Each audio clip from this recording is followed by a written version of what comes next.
how to get Royal Pass in Royal Match. Hello everyone, welcome to today's tutorial.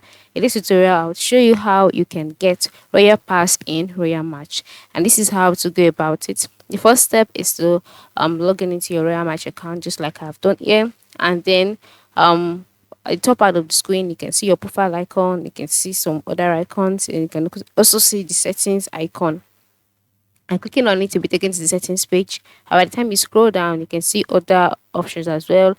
The leaderboard tab, you can see the different kind of tabs that are available. You can see the areas tab, leaderboard tab, the home tab, as well as teams and collections.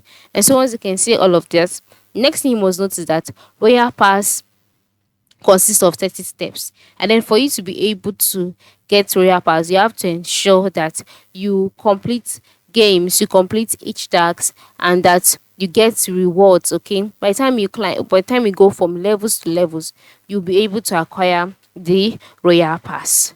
Alright, so to activate your Royal Pass, you need to reach level 37.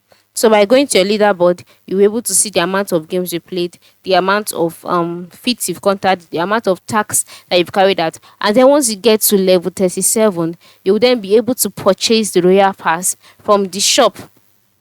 All right, to unlock extra rewards and enjoy special benefits. And after that, you'll be able to make use of the Royal Pass for whatever you want to use it for. So in order for you to get the Royal Pass, ensure you get to level 37 first of all. And then once you're on this level, once you're on level 37, you will then be able to create an account. I'm sorry, you'll be able to get a Royal Pass and then make use of it in the application. That is it. Thank you and have a good day.